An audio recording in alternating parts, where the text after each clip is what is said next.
Did you think medieval love stories were all about knights on white horses, rescuing princesses from tall towers?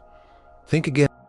What if the most captivating romances from the years 1000 to 1500 involved scales, fire, and hearts beating for something entirely unexpected?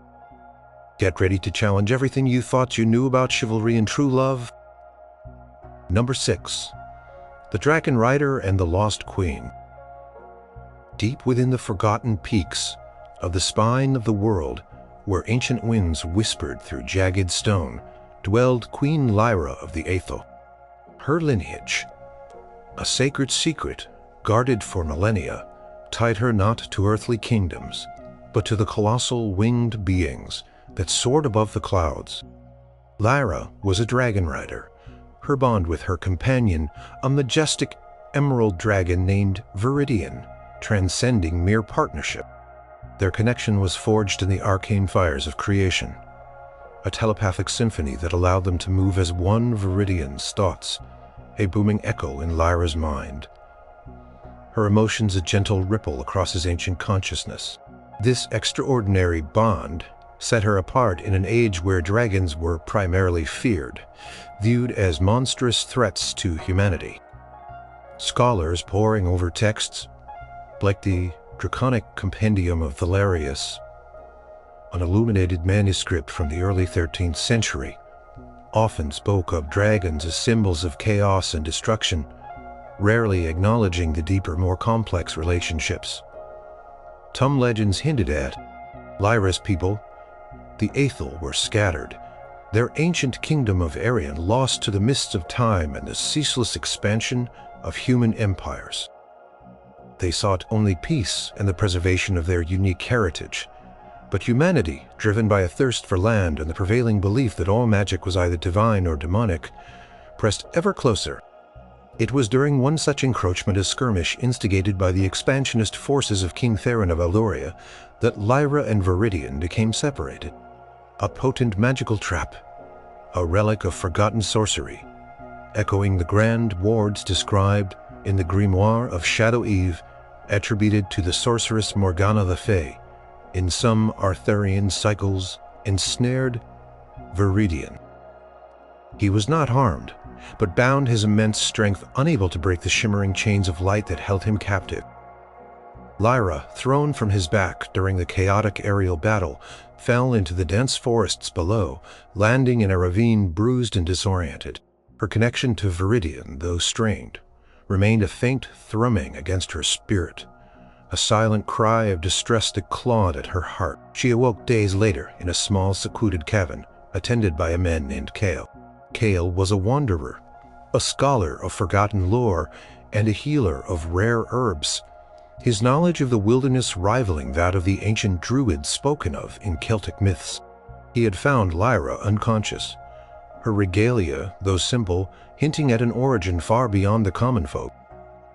He saw the subtle glow of arcane power that clung to her, a phenomenon not unlike the aura of fairy detailed in some of the more obscure 15th century treatises on natural magic.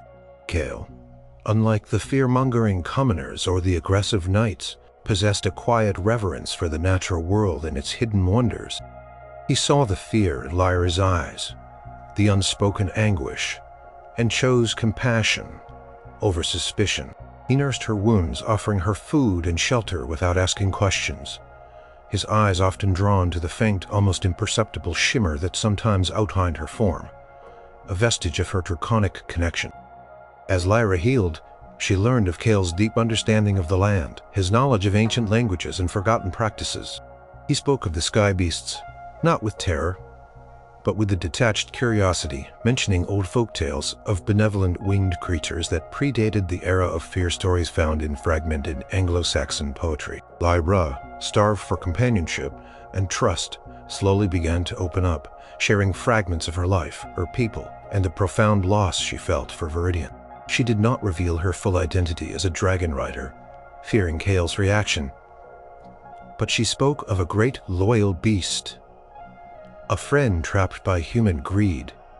Kael listened, his gaze steady, his empathy palpable. He recognized the raw, aching love in her voice, a bond stronger than any physical chain. He offered to help her find her lost companion, not out of a desire for glory or reward, but out of a genuine desire to alleviate her suffering. This resonated deeply with Lyra, who had only ever known humans as threats or potential adversaries. Their journey to find Viridian was fraught with peril. They navigated through dense forests, across treacherous mountains, and through towns where the fear of dragons was a tangible, almost suffocating presence. They narrowly avoided patrols of King Theron's knights, who were on high alert, searching for the escaped queen and her monstrous ally. Lyra, relying on Kael's intimate knowledge of the land and his ability to blend into the shadows, learned to navigate the human world in a way she never had. Kael, in turn, witnessed Lyra's fierce resolve, her unwavering loyalty, and the quiet dignity with which she bore her grief. He saw her subtle movements, so graceful and swift, and the way her eyes, like those of a hawk, missed nothing. He found himself captivated by her unique spirit, a woman who moved with the wild freedom of the ancient woods, yet possessed a wisdom that seemed to stretch back to the dawn of time. One evening, huddled by a small fire beneath the silent stars, Lyra, unable to contain her sorrow and her mounting trust in Kael, finally revealed the truth. "The beast I seek," she whispered, her voice barely audible, "is not merely a companion. He is Viridian, my bond brother. And I am Lyra, the last queen of Arian, a dragon rider." She braced herself for Kael's fear, his revulsion, the inevitable accusations of witchcraft or sorcery, common reactions detailed in historical records of heresy trials from the medieval period. Instead, Kael simply looked at her, his expression one of profound understanding.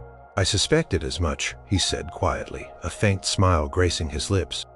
"The glow around you, the way you speak of him, it was clear." He reached out and gently took her hand, his touch warm and steady. "It changes nothing. My promise stands." In that moment, a different kind of bond, fragile but deeply felt, began to weave itself between them. It was a connection built not on ancient prophecies or shared heritage, but on mutual respect, trust, and a quiet, blossoming admiration. They finally located Viridian's prison. He was held in a massive, magically reinforced cavern beneath King Theron's newly established fortress, a structure whose design mimicked the imposing castles depicted in 13th century military architecture.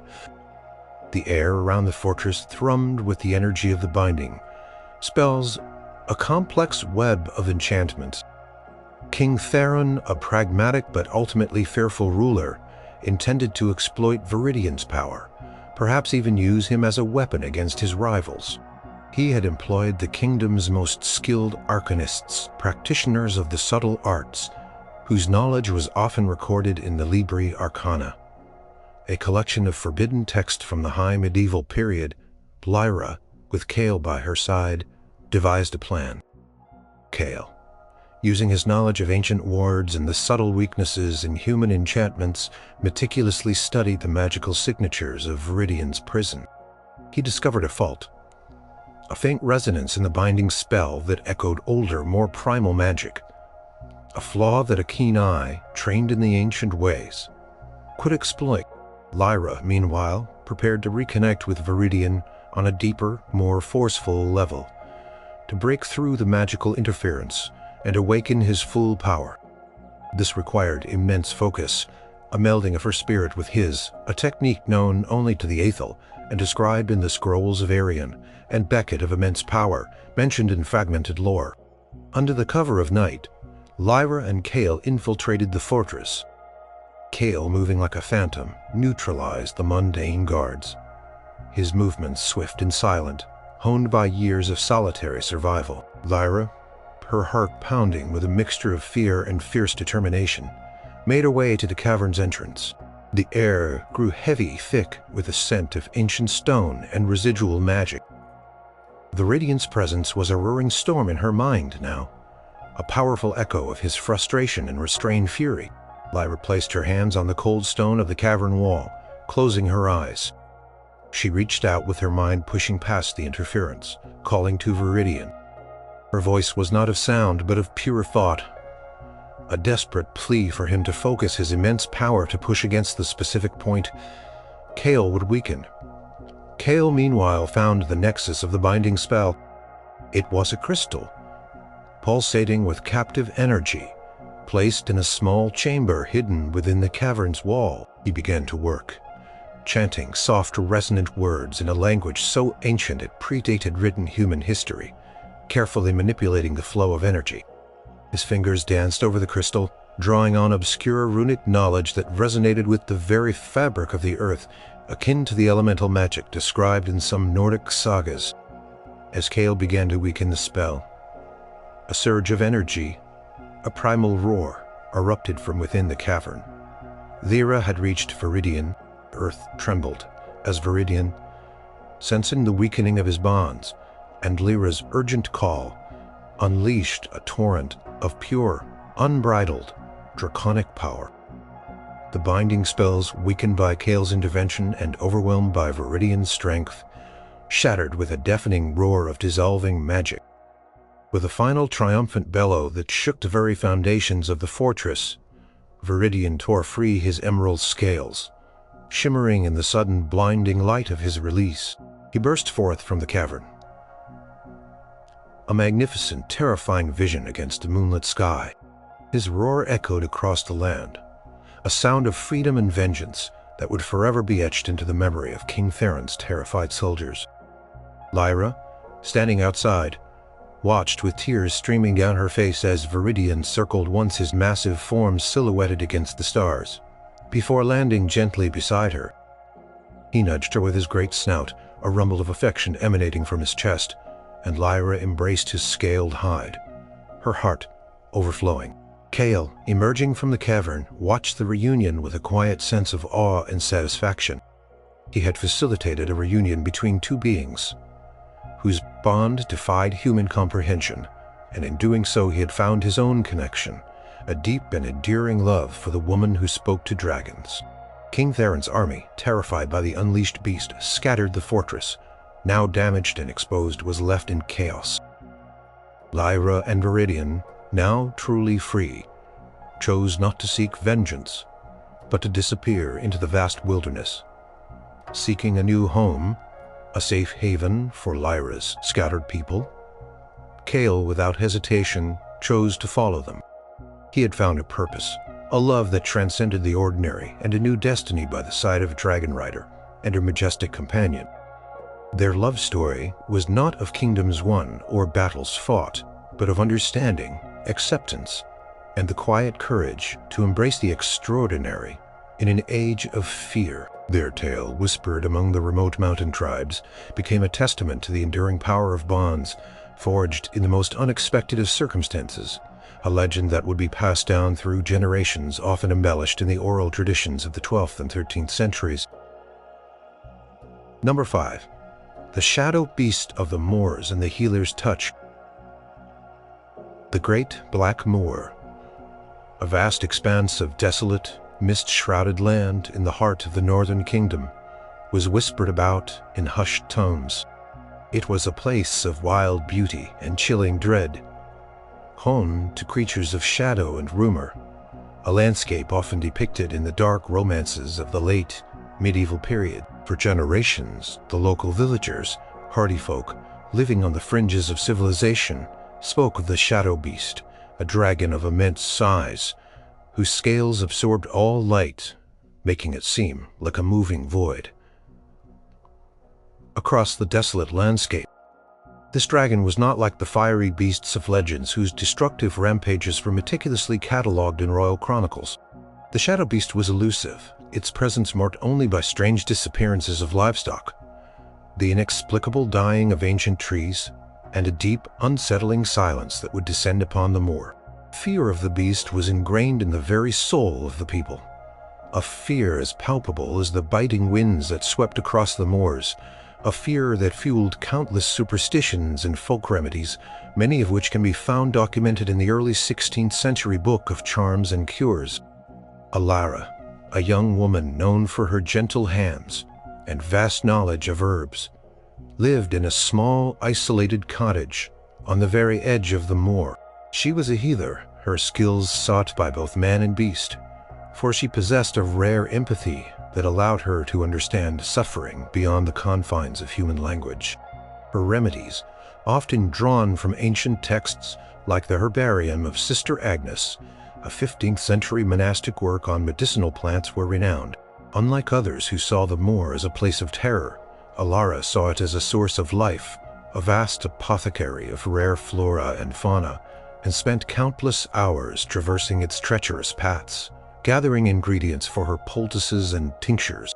She heard the whispers of the shadow beast, of course, but her curiosity often outweighed her fear. She found herself drawn to the desolate beauty of the moor, to its mysteries rather than repelled by them. One bitter winter's eve, a desperate cry echoed across the frozen moor, a sound unlike any animal Lyra had ever heard, a low guttural moan of immense pain. It was a sound that pierced through the very core of her being, touching a place of profound compassion within her. Ignoring the fearful warnings of the villagers, whose faces were contorted with dread, Lyra grabbed her satchel of remedies and a flickering lantern, venturing into the swirling mists.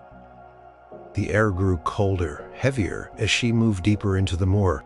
The sounds intensified, leading her to a hidden gully, a place shrouded in ancient gnarled trees. Places sometimes referred to as dragon lairs in the bestiaries of the high medieval period. There, she found him, a magnificent colossal dragon, its scales the color of twilight, blending perfectly with the deepening gloom. It was the shadow beast, legendary and terrifying, but it was also gravely injured. A gaping wound, clearly inflicted by some powerful weapon, perhaps a giant's axe or a crude early cannon. Instruments of warfare mentioned in the chronicles of border skirmishes marred its left flank, festering and inflamed. Dragon, immense though it was, lay huddled whimpering, its proud head lowered in agony. Its usually piercing eyes, legendary for striking terror, were clouded with pain, reflecting the lantern's weak glow with a dull, almost resigned light. The sheer scale of the beast, its powerful limbs and vast leathery wings, were awe-inspiring. A physical embodiment of the mythical proportions. Lyra felt no fear, only a profound wave of pity. She saw not a monster, but a suffering creature, vulnerable and desperate. Her training took over. She approached cautiously, her voice soft and soothing, speaking to the dragon as she would to any injured animal. "Peace, great one," she murmured, her voice carrying on the wind. "I mean you no harm.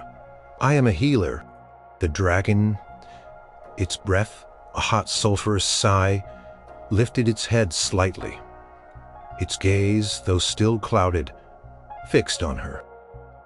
Did not move to strike, but seemed to sense her intention. Lyra knelt beside the colossal beast, her small human form dwarfed by its sheer size.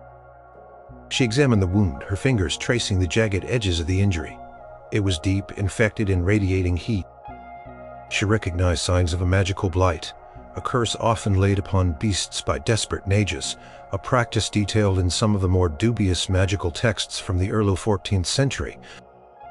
For weeks, Lyra returned to the gully, risking her life and defying all human logic. She cleaned the wound with poultices made from rare moorland herbs, some of which had cleansing properties similar to those described in the medical texts of the Salerno school.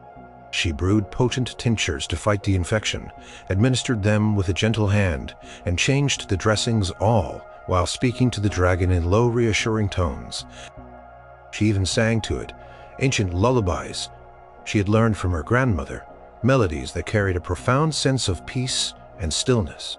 The dragon, which she instinctively named Umbra for its dark, shadowy presence, began to anticipate her visits. It would lift its head when it sensed her approach, its eyes slowly clearing, reflecting a flicker of recognition, a growing trust. its roars of pain transformed into soft rumbles of contentment, a sound that vibrated through the very ground. As Umbra healed, a remarkable transformation occurred, not just in the dragon but in Alara herself. She spent more and more time with the creature, learning its subtle shifts in mood, the unique way its mass's body curled in sleep, the low hum it emitted when content. She discovered that Umbra, despite its fearsome appearance, possessed a gentle, almost melancholic nature. It seemed lonely, misunderstood, a solitary guardian of the moor, perhaps driven to its reclusive habits by humanity's relentless fear and aggression. It would sometimes nudge her with its great snout, a gesture of affection that could flatten a small cottage, but was delivered with exquisite care. It would allow her to rest against its warm scales, offering a comfort she had never known, a deep sense of security that surpassed any human protection. Their bond grew silent, yet profound, a connection forged in compassion and shared solitude, a testament to the idea that love could blossom in the most unlikely of places, an idea explored in some of the more progressive, courtly romances of the late 12th century. Word of Alara's strange nocturnal excursions eventually reached the ears of Lord Valerius, the local feudal lord, a man who valued order and the eradication of any perceived threats to his dominion. He was a stern, unyielding man, his mind shaped by the prevailing superstitions and the historical accounts of dragon attacks that filled the popular ballads. He had heard the whispers of the shadow beast, and now the unbelievable tales of a young woman who seemed to be tending to it. Valerius, believing Alara to be a sorceress or a witch in league with dark forces, dispatched his knights to capture her and slay the beast. Such actions were common during this period, as chronicled in the records of local feudal courts, where accusations of witchcraft were often used to consolidate power. Alara was with Umbra when the knights arrived. The sound of their steel, the heavy thud of their horses' hooves, shattered the tranquility of the gully. Umbra, now fully recovered, and immense in its restored power, tensed its shadowy scales, shimmering with latent energy. A low growl rumbled deep in its chest, a warning that vibrated through the very air. Alara, however, stepped forward, placing a calming hand on Umbra's massive head. "No," she whispered. "Not yet. We do not seek conflict." She faced the heavily armored knights, her small figure resolute, her voice clear and steady. "I am Alara, a healer. This creature is not a beast of malice, but a wounded soul. I have tended to it." Lord Valerius, astride his warhorse, scoffed. "A beast of malice it is. Witch. It has tormented my lands for generations. Stand aside or face my wrath." He gestured for his knights to advance, their swords glinting in the pale winter light. The knights, clad in the full-plate armor, popular in the mid-15th century, moved with grim determination. Umbra, despite Alara's quiet plea, sensed the imminent threat. It knew that these humans would harm Alara if it did not act. With a sudden, explosive movement, the dragon rose to its full height, its vast wings unfurling, blocking up the sky. A low, terrifying roar, a sound that seemed to tear the very fabric of the air, erupted from its throat. This was not a roar of aggression, but of protection, a thunderous declaration that Alara was under its care. The knights, trained warriors though they were, faltered, their horses rearing in terror. The sheer size and primal power of the shadow beast, fully revealed in its protective fury, was overwhelming. Many of them remembered the cautionary tales and warnings passed down through generations about engaging a truly enraged dragon, warnings found in the military manuals of the time. Umbra did not attack. Instead, it positioned its colossal body between Alara and the advancing knights, its immense form a living shield. It let out another, even more deafening roar, a sound that seemed to shake the very ground, and then with a powerful beat of its wings it lifted into the sky, creating a powerful downdraft that scattered leaves and debris, sending the horses into a frenzy. It circled once above the knights, its shadowy form a terrifying omen against the gray sky, before disappearing into the swirling mists of the moor. It was a silent message, a show of force, a declaration that Alara was under its protection. Lord Valerius, shaken but unyielding, turned his wrath on Alara. "You are a sorceress. You control this beast," he ordered her, seized. But before the knights could reach her, Umbra, having circled back, descended again, landing between Alara and her captors with a resounding thud. This time its head was low, its eyes fixed on Valerius. A silent challenge. The dragon was willing to fight for her, to face down an army if necessary. Alara, understanding the depth of Umbra's affection and loyalty. "I will not be seized," she said, her voice imbued with a newfound strength. "And I will not leave this creature. He is not a monster. He is a protector. And if you wish to harm him, you will have to go through me." Her words, spoken with such conviction in the presence of the terrifying beast, shocked Valerius and his men into silence. They saw not a sorceress, but a woman of immense courage, protected by a creature of legend, a scene that might have been lifted from the pages of a medieval romance. Lord Valerius, for the first time, hesitated. He saw the unwavering devotion in Umbra's eyes, the quiet strength in Alara's stance. He realized that this was not a beast to be slain, but a force to be respected, a bond that defied his understanding. He ordered his knights to retreat, not out of fear, but out of a grudging newfound respect. The shadow beast and the healer had found each other, creating a sanctuary on the wild moor, a place where compassion triumphed over fear. Alara and Umbra remained on the moor, their love story a quiet legend, whispered across generations. A testament to the unexpected connections that can form between even the most disparate beings, a type of sympathetic magic that some medieval alchemists sought to understand. Number 4. The Wild Heart and the Hunter's Daughter. The Blackwood Forest, a vast ancient expanse stretching across the western marches, was a place steeped in primal magic. Towering oaks and whispering pines had stood for centuries, witnessing the ebb and flow of human kingdoms, serving as a sanctuary for creatures both mundane and mythical. Here, far from the bustling towns and chivalric courts, lived a unique species of dragon, known as the forest drakes. These were not the colossal fire-breathing terrors of myth, but smaller, swift creatures with bark-like scales, dappled green and brown, allowing them to blend attic with the ancient trees. They were guardians of the forest, fiercely territorial, rarely seen but deeply respected. Almost revered by the few folk who lived in harmony with the wild, their existence sometimes hinted at in the obscure nature guides of the early 12th century. Lyra, the daughter of Alara, the village's most skilled hunter, was a child of the Blackwood. Her father, a man steeped in the old ways, had taught her to move through the forest with reverence, to listen to its subtle whispers, to understand its intricate ecosystem. Unlike other children who learned to fear the wild, Lyra found solace and companionship in its depths.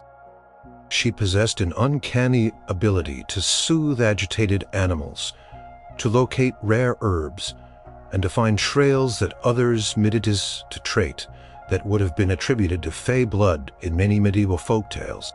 She had an unshakable connection to the living world around her, a sensitivity that set her apart. One crisp autumn morning, while tracking the wounded stag, Lyra stumbled upon a sight that stole her breath. Deep within a sun-dappled clearing, a magnificent forest drake lay ensnared in a crude but incredibly strong iron trap, clearly designed by human hands and reminiscent of the bear traps sometimes used by poachers in the king's forests, was biting deep into the drake's powerful leg, causing immense pain. This drake was larger than any Lyra had ever heard of, its scales gleaming like polished jade, its eyes a startling amber filled with a wild, untamed fire. Thrashed its powerful wings beating against the forest floor, its roars echoing through the trees, a sound of pure, unadulterated agony and rage. Such a powerful and majestic creature, trapped in suffering, moved Lyra deeply. Despite the primal fear that instinctually flared, Lyra's deep-seated compassion took over. She approached slowly, her movements deliberate, her voice soft and melodic, a quiet hum that seemed to calm the agitated beast. "Peace, wild one," she murmured, her words imbued with a genuine empathy. "I mean you no harm. I wish to help." The drake, its eyes fixed on her, its breath coming in ragged gasps, watched her intently.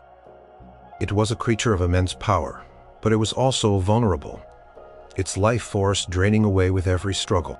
Medieval scholars, like those who compiled the Physiologists, often noted the dual nature of mythical beasts, terrifying yet often possessing surprising vulnerabilities. Lyra, drawing on her extensive knowledge of the forest and her innate healing abilities, began to work. The trap was massive, designed to hold even the strongest of creatures.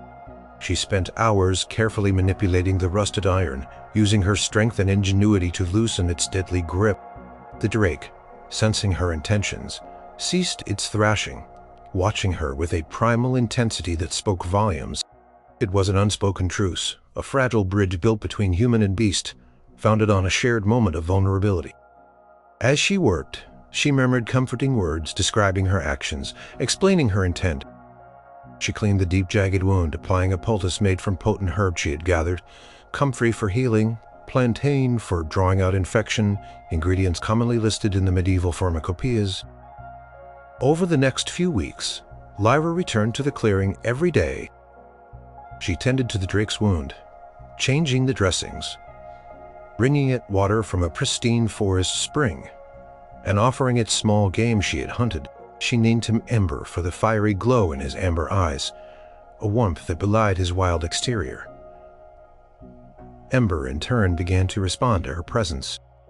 He would greet her with a soft purr, a low rumble in his chest that resonated through the forest floor. He would allow her to rest against his warm, scaled hide, his massive head resting gently near her, his breath a soft breeze. Their bond deepened with each passing day, a silent language of trust and affection.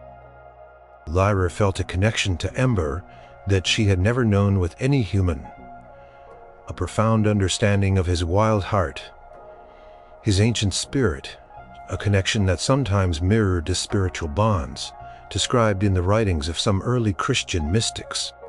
Ember, once a solitary guardian, began to show her the hidden wonders of the Blackwood. He would lead her to secret groves where ancient trees whispered forgotten tales, to shimmering waterfalls where the very air felt alive with magic, to fields of luminous moss that glowed softly in the twilight. Lyra, already deeply connected to the forest, now saw it through Ember's eyes, experienced its primal beauty and profound mysteries in a way she never had before. Their love was not of grand gestures or courtly declarations, but of shared moments in the silent depths of the forest, a companionship built on mutual respect and a deep abiding affection for each other's wild hearts. It was a love that defied the conventions of their world, a quiet rebellion against the human fear of the unknown. Such unconventional pairings were occasionally hinted at in the allegorical romances of the late Middle Ages, though rarely explicitly developed. However, the harmony was not to last. The Blackwood Forest, despite its isolation, was not immune to the growing encroachment of human civilization. Lord Thorn, a powerful and ruthless baron from the nearby Marcherlands, had set his sights on the Blackwood.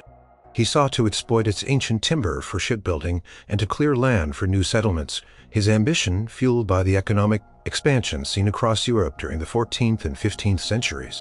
He had heard whispers of the magnificent creatures within the forest, of its fabled riches, and of the unique untouched beauty of its core. He dismissed the local legends of forest drakes as mere superstition, believing that such beasts, if they existed, were nothing more than obstacles to be overcome. Lord Thorn arrived with a formidable retinue of woodcutters, guards, and a small contingent of armed knights, their presence a jarring intrusion into the forest's ancient peace. Their axes rang through the trees, a harsh, discordant sound that shattered the forest's natural symphony. Lyra, witnessing the destruction, felt a deep despair. She knew Ember would not tolerate this invasion of his domain. She found him agitated, pacing restlessly in their clearing, his amber eyes blazing with fury. He was no longer the injured, vulnerable creature she had found, but a magnificent, powerful guardian, ready to defend his home. Lyra tried to reason with Lord Thorn. She confronted him at the edge of the clearing, her voice trembling but firm. "Lord Thorn," she pleaded, "this forest is ancient, sacred. It is home to creatures beyond your understanding. To destroy it would be a grave mistake." Lord Thorn, a man accustomed to unwavering obedience, merely sneered. "Nonsense, girl. This is land to be tamed, wealth to be harvested. There are no creatures here that a sharpened blade cannot handle."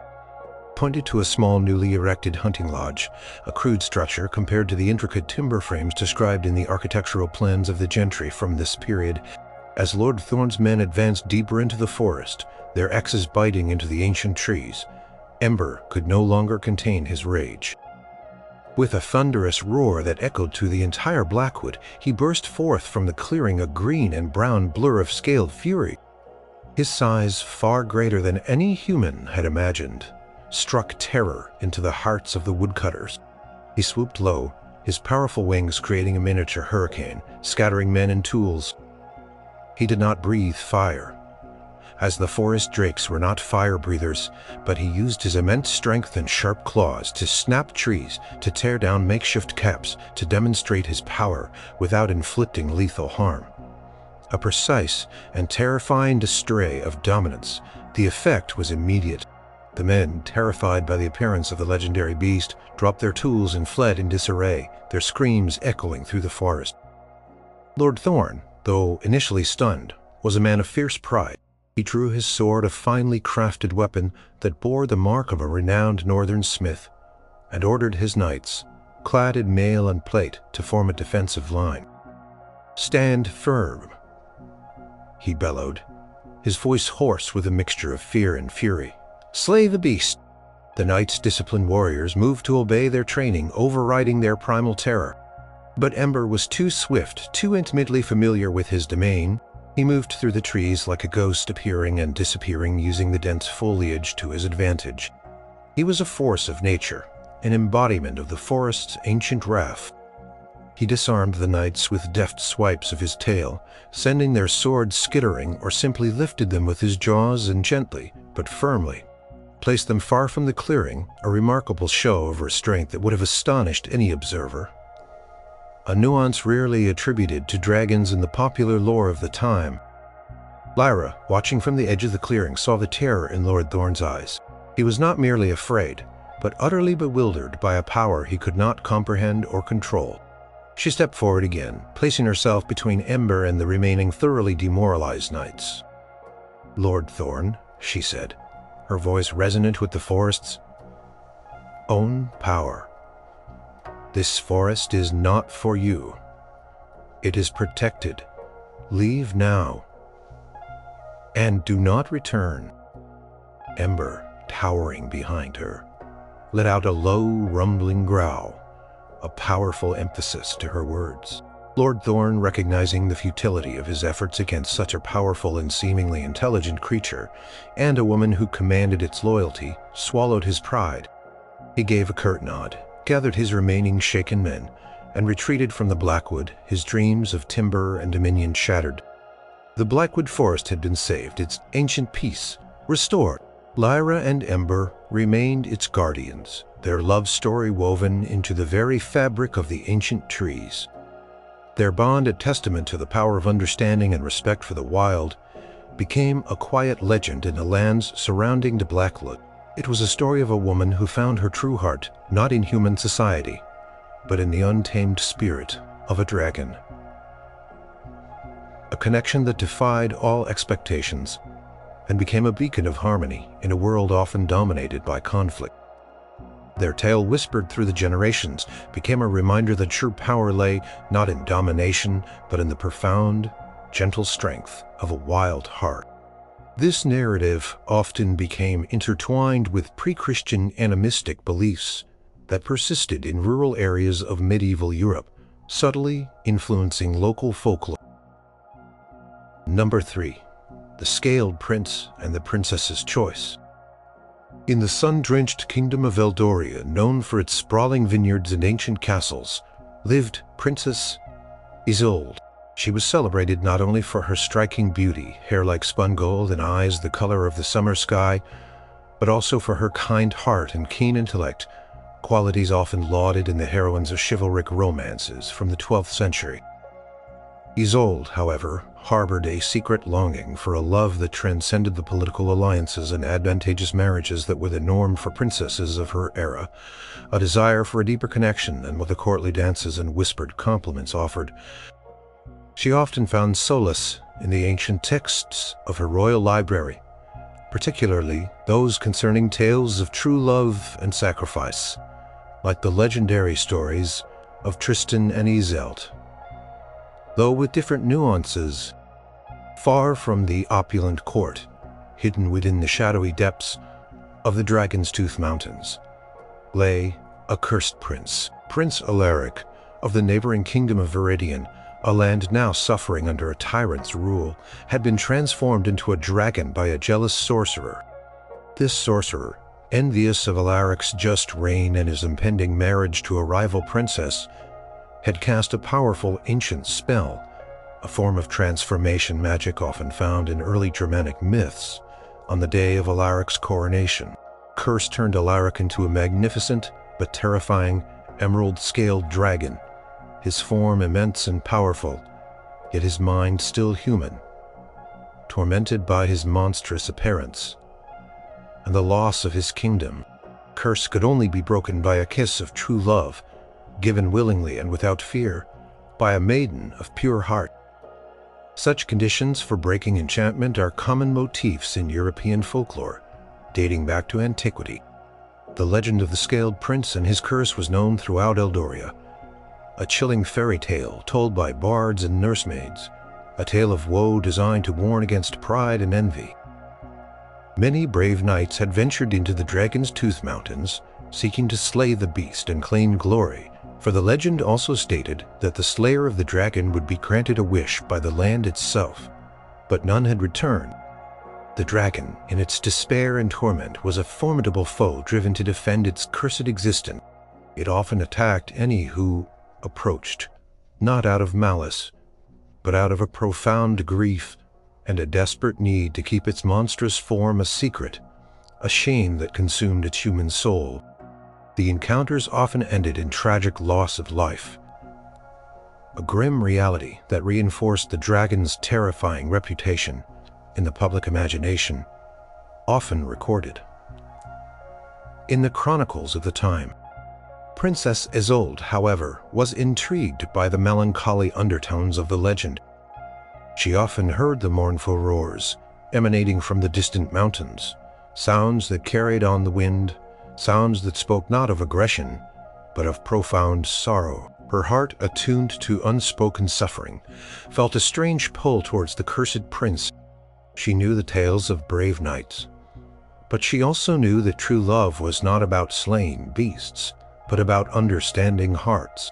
She secretly began to study ancient maps of the mountains, delving into forgotten lore, seeking any clue that might lead her to the truth. She found obscure references to specific herbs and constellations that were said to hold power over transformation, echoing the astrological and alchemical practices of the period. One day, driven by an undeniable yearning, Isolde slipped away from the castle, donning simple traveler's clothes, her golden hair tucked beneath a practical hood. She carried only a small satchel with food, a flask of water, and a single ancient text, a faded manuscript she had discovered containing a fragment of a very old ballad about a prince of scales and the nature of his true torment. This text, written in a dialect dating back to the Anglo-Saxon period, provided a crucial clue. The dragon's lair was not just a cave, but a place of ancient interwoven magic, a hallowed ground where the curse held its strongest grip. After days of arduous travel through the treacherous mountains, Isolde finally found the dragon's lair. It was a vast echoing cavern, its entrance shrouded in mist, its depths lit by a strange ethereal glow emanating from luminous crystals embedded in the rock, crystals similar to those described in the mineralogical treatises of Albertus Magnus. She entered, her heart pounding, but her resolve unwavering. Deep within the cavern she found him. Alaric in his dragon form was truly magnificent. His emerald scales shimmered with an inner light. His massive wings were folded elegantly, and his head, crowned with sharp obsidian horns, was resting on the cavern floor. He was a creature of immense power, yet there was a profound sadness in his amber eyes. A human torment etched into his scaled features. Alaric, sensing her presence, lifted his head, a low growl rumbling in his chest. His eyes, though still filled with sorrow, held a flash of surprise. He had expected a knight clad in shining armor, ready for battle. Instead, he saw a slender maiden, dressed simply, with eyes filled not with fear, but with compassion. He observed her carefully, his draconic senses picking up on her lack of hostile intent. Isolde, seeing the sadness, the suffering, knelt before him, ignoring the danger. "Prince Alaric," she whispered, her voice gentle, yet firm. "I know of your plight. I know of your curse." Alaric was stunned. No human had ever spoken his true name in his dragon form, let alone understood his torment. He had only ever been met with fear, hatred, or the cold glint of a knight's sword. He lowered his head slightly, a gesture of surprise and perhaps a flicker of hope. Isolde, encouraged by his reaction, continued, "I have read of your suffering. I have heard your cries. My heart aches for your burden." She spoke of the sorcerer's jealousy, of the unjust curse, of the true prince trapped within the terrifying form. She spoke with such profound understanding, such genuine empathy, that Alaric in his human mind felt a spark of connection he thought long lost. Over the next few days, Isolde remained in the cavern. She did not try to slay him, nor did she recoil. Instead, she spoke to him, sharing stories of the world outside, of the kingdom he had lost, of the beauty that still existed. She brought him fresh water from mountain springs, and even shared her simple meals, though he in his dragon form had no need for such sustenance. She showed him no fear, only kindness and a deep, unyielding belief in the prince she knew was trapped within. She would sit by his side, sometimes reading from her ancient text, sometimes simply humming, her presence a beacon of warmth in the cavern's cold, dark embrace. She found herself captivated by his intelligent eyes, the subtle shifts in his scaled face that betrayed his human emotions, and the quiet dignity with which he bore his monstrous form. This patient, compassionate approach to a beast was a rare trait, often found in the stories of saints and hermits, who sometimes found unexpected solace among wild animals. Alaric, in turn, began to respond. He would communicate with low rumbles, with soft nudges of his great snout, with the subtle shifting of his immense body. He shared his loneliness, his despair, his longing for his true form and his lost kingdom. He allowed her to touch his scales, to rest her hand on his massive head, a gesture of intimacy that would have been unimaginable to any other human. He discovered that her touch, though small, brought him an inexplicable comfort, a warmth that seeped into his cursed existence. Their love was not born of grand romance, but of shared suffering, of quiet companionship, and of a profound understanding that transcended their disparate forms. It was a love built on empathy and a deep spiritual connection, a testament to the belief in an inner beauty that went beyond outward appearance, a theme often explored in medieval allegories.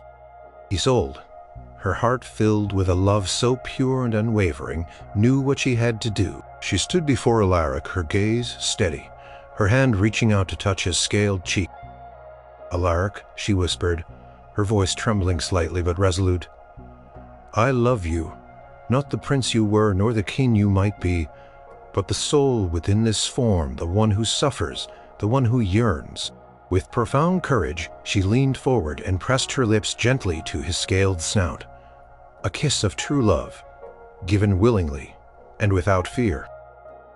The moment their lips touched, a blinding flash of emerald light erupted within the cavern. So brilliant it seemed to banish all shadows. The air crackled with immense magical energy, and the very ground beneath their feet trembled.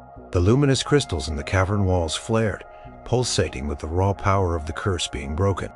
The dragon's colossal form began to shift, to shrink, its scales dissolving into shimmering motes of light. Its massive wings retracted, its fearsome claws softened, its immense head reshaping into that of a man. Transformation was swift, powerful, and utterly breathtaking. When the light faded, standing before Isolde was Prince Alaric, no longer a scaled beast, but a man of striking appearance. His hair was as dark as the raven's wing, his eyes still the rich amber of his dragon form, but now filled with an overwhelming emotion, gratitude, awe, and a profound, undeniable love. He was dressed in simple, regal clothes, as if the magic had restored him to his rightful state. He stood tall, his presence radiating a quiet strength, a stark contrast to his tortured existence just moments before. His form was a perfect embodiment of the medieval ideal of princely virtue, often described in ballads as both strong and gentle. Alaric reached out his human hand, trembling slightly, and gently took Isolde's face in his palms. "Isolde," he murmured, his voice now a rich, human baritone.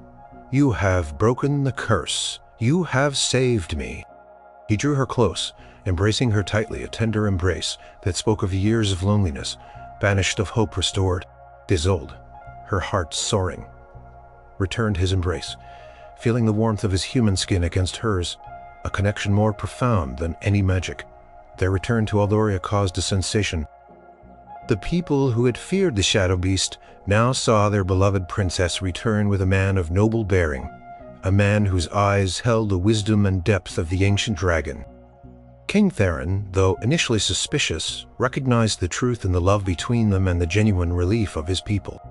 Prince Alaric, no longer cursed, reclaimed his kingdom, ruling with a wisdom born of suffering and a profound understanding of compassion, learned from his time as the Scaled Prince. Instead of marrying for political gain, chose love, choosing the prince who had once been a terrifying beast, but whose heart she had known to be true. Their love story became a legend, whispered across both kingdoms, a testament to the idea that true love could see beyond appearances, could break the strongest curses, and could heal even the deepest wounds of the heart. It was a love that defied the very nature of perception, proving that the most profound beauty often lay hidden beneath the surface, a concept often explored in the allegorical romances of the high medieval period. Number 2. The Serpent Guardian and the Knight's Betrayal. In the secluded valley of Aethelgard, far from the dictates of kings and the clamor of cities, lived Alara, a maiden of rare spirit and wild beauty. Her hair was the color of autumn leaves, and her eyes held the deep green of the ancient forest that cradled her home.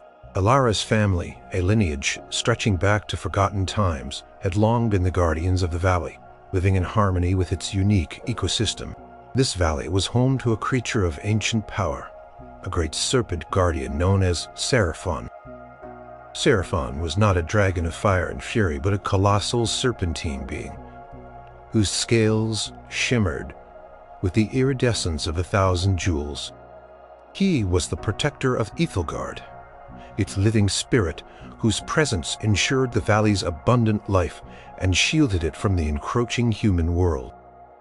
The bond between Alara's family and Seraphon was one of deep reverence and mutual respect, a sacred covenant passed down through generations, often echoing to pre-Christian tradition. From her earliest memories, she had been drawn to the Serpent Guardian, spending hours by the shimmering lake where he often rested. Seraphon in turn recognized a kindred spirit in the young maiden. He would often emerge from the depths, his immense head resting gently on the shore, allowing Alara to stroke his smooth, cool scales. Their communication was not through words, but through an intricate dance of gestures, gazes, and unspoken feelings, a telepathic communion that transcended species. Alara loved Seraphon with a devotion that baffled outsiders, a bond deeper than any human connection she had ever known. She saw him, not as a beast, but as a wise, ancient soul, a protector and a friend. This deep, almost mystical connection to a primal force was rare, a subject of fascination and fear in the chronicles of witchcraft trials of the late Middle Ages.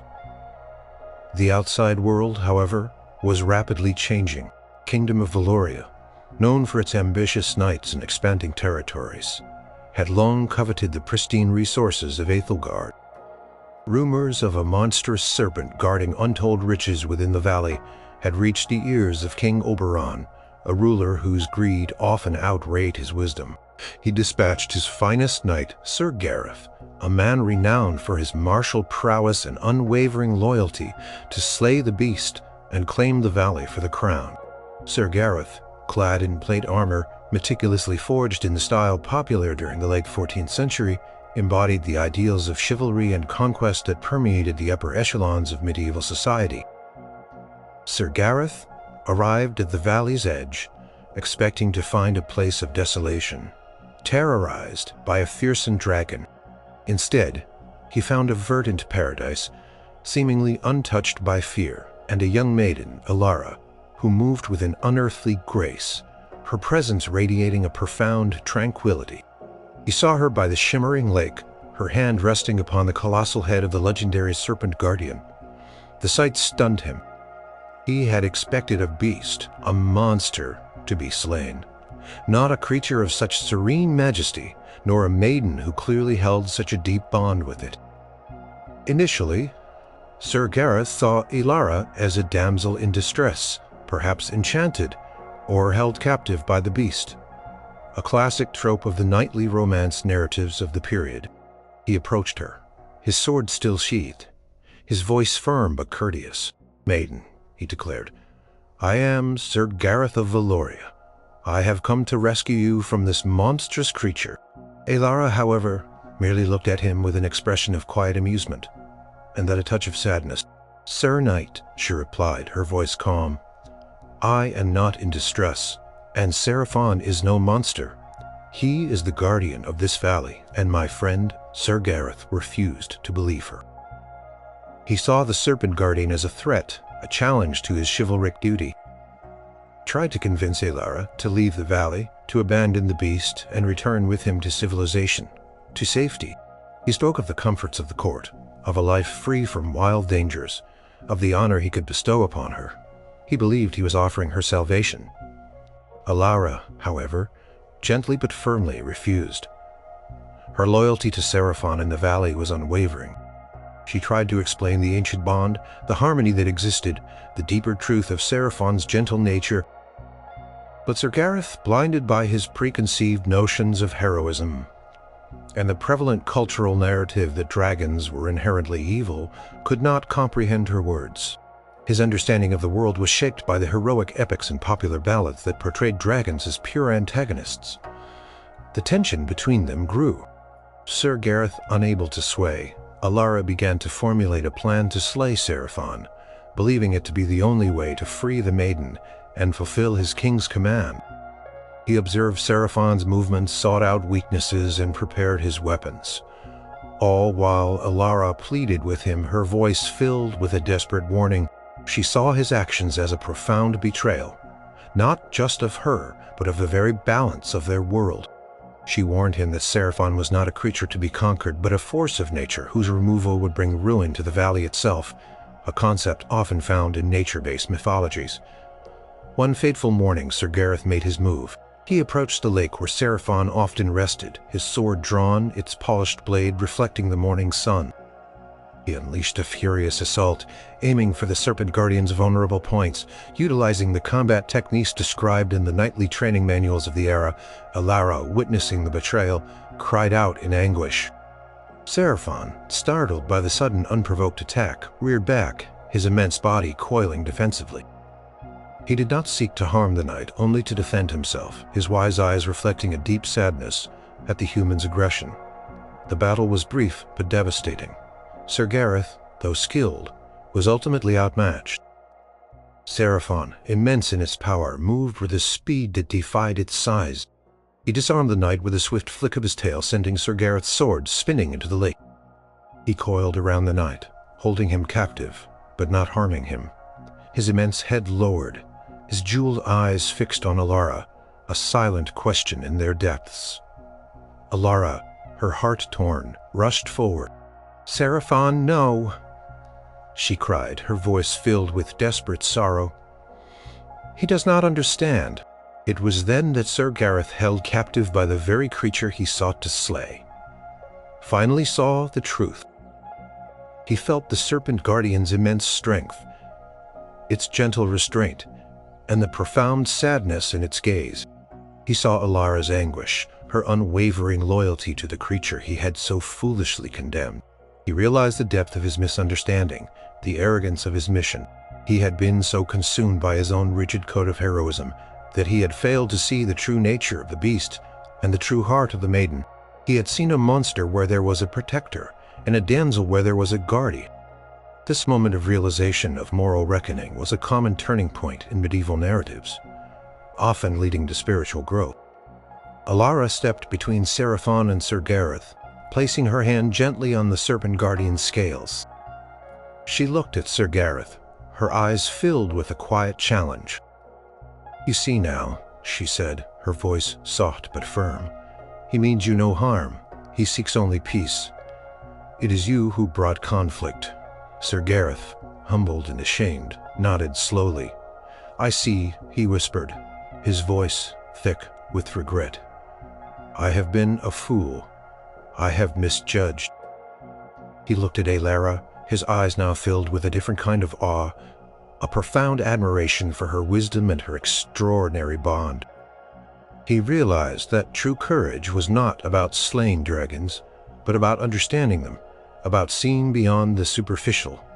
From that day forward, Sir Gareth shed his old ambitions. He renounced his knighthood, trading his shining armor for simple peasant clothes. He remained in Aethelgard not as a conqueror, but as a student. He learned from Alara and the valley, understanding the delicate balance of nature, the wisdom of the ancient guardian, and the true meaning of love that transcended conventional boundaries. He learned to listen to the whispers of the forest, to understand the subtle language of Seraphon, to live in harmony with the wild. He and Alara, though their initial meeting was marked by conflict, found a deep connection. Sir Gareth, stripped of his pride and preconceptions, discovered a profound respect and then a blossoming love for Alara. He admired her courage, her empathy, her unwavering spirit. Alara, in turn, saw beyond his knightly exterior to the man who was capable of change, of learning, of deep understanding.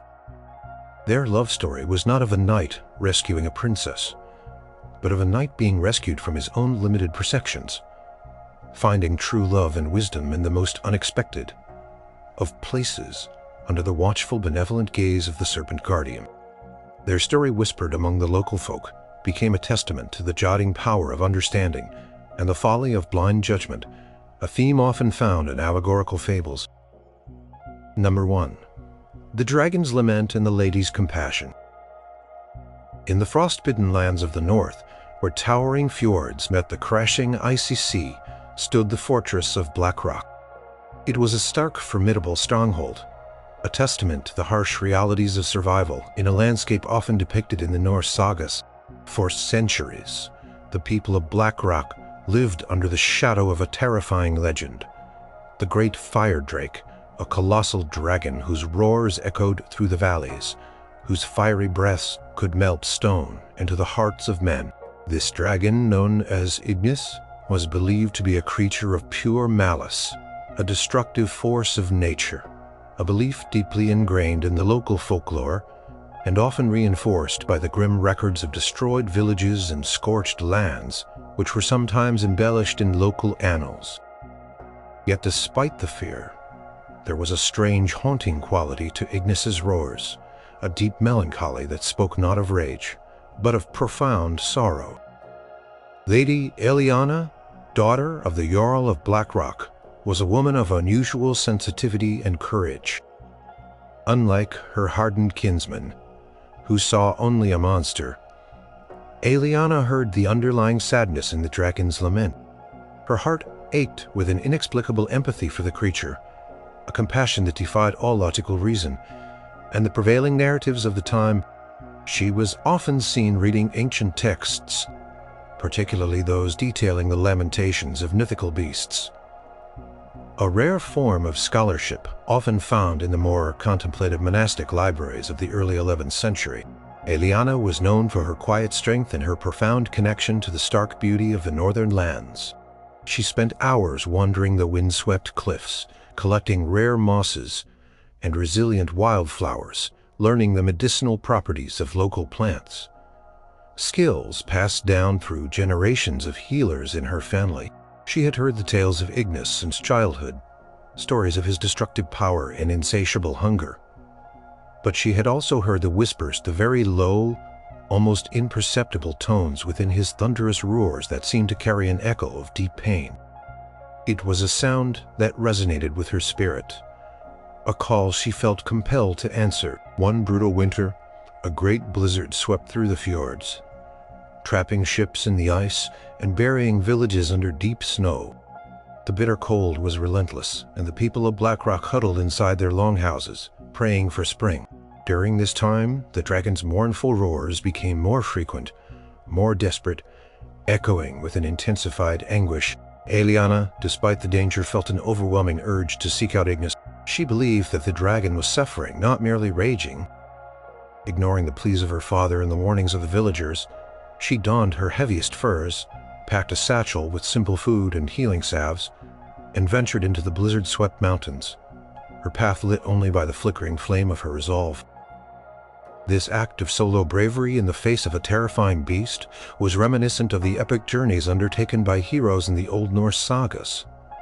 Though, driven by a different kind of courage, after days of battling the elements, enduring the biting wind and treacherous snow, Aeliana finally found Ignis's lair. It was a vast cavern high in the mountains, its entrance obscured by swirling snow and ice, a place where the very air thrummed with a strange, primal energy. She found the dragon huddled deep within. Its immense body, usually vibrant with infernal power, now seemed strangely diminished. Its fiery breath came in ragged, painful gasps, and its scales, usually gleaming like polished obsidian, were dull and scarred. A gaping, festering wound, inflicted by some unknown weapon, or perhaps a territorial clash with another mythical beast, marred its right flank. The blizzard had exacerbated its condition, and the sheer cold was weakening the creature, a vulnerability rarely attributed to dragons in the popular imagination. Ignis, sensing her presence, lifted its massive head, its eyes, usually burning like molten gold, now clouded with agony and a deep, profound weariness. It was a magnificent creature, immense and terrifying, yet in its suffering Aeliana saw only vulnerability, a broken spirit. She felt no fear, only a profound wave of compassion. She approached slowly, her voice soft and soothing, speaking to the dragon as she would to an injured animal. "Great One," she whispered, her voice barely audible above the howling wind, "I know you suffer. I have come to help." The dragon, its breathing heavy, lowered its head slightly. Its gaze fixed on her. It did not strike, nor did it unleash its fiery breath. It seemed to understand, to recognize the genuine empathy in her voice, a quality so rare in the humans it had encountered. Aeliana, seeing its acceptance, began to work. She cleaned the massive wound, her small hands dwarfed by the dragon's scale. She applied salves made from rare, hardy herbs, plants known for their pain-relieving and antiseptic properties, often used by northern healers in the absence of more sophisticated medical knowledge.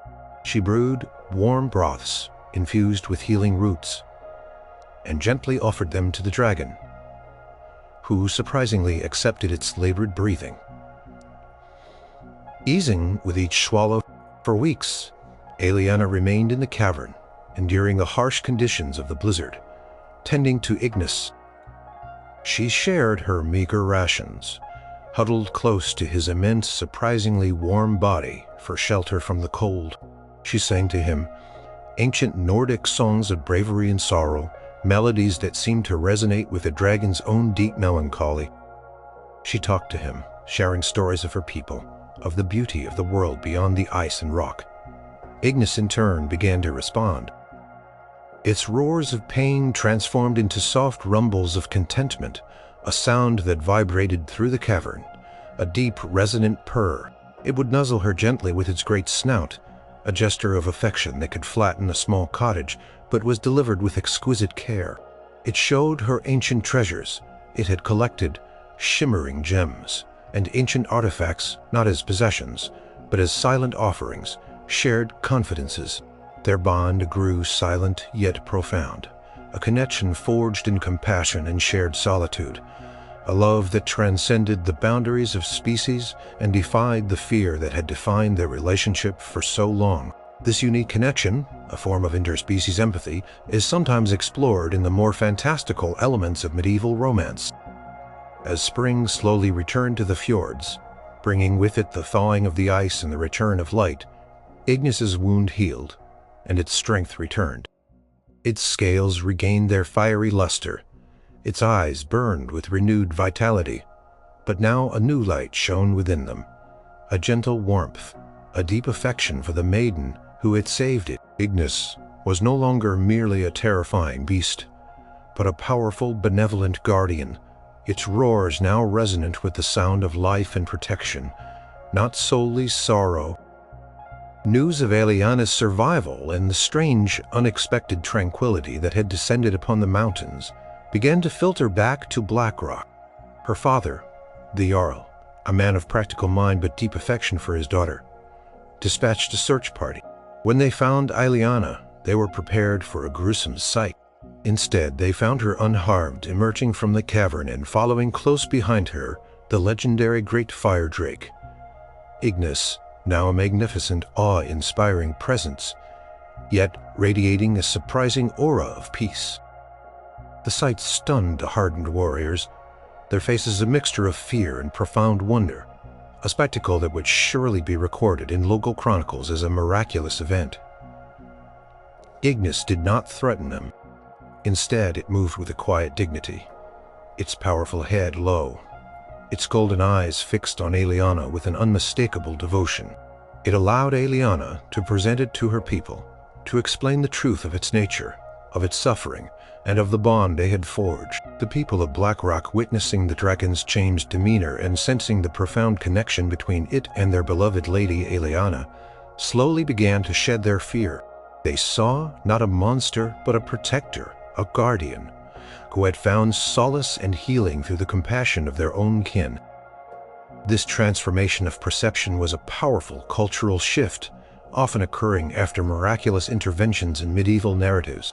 Aeliana and Ignis remained in the north, their love story a quiet legend whispered across the fjords. Ignis no longer tormented the villages, but became their silent protector, its presence a warning to any who sought to bring harm to the lands or its people. Aeliana, no longer merely the Jarl's daughter, became known as the Dragon Speaker, a bridge between two worlds, a testament to the power of compassion and understanding. Their love was not of human romance, but of an enduring bond, a profound connection between a woman and a magnificent, misunderstood creature. A bond that transformed both their lives and the very landscape around them. Their tale became a part of the enduring oral tradition of the region, often recounted during long winter nights, a narrative that emphasized the unexpected kindness of even the most fearsome beings, a theme often found in the folklore collected by scholars in the high medieval period.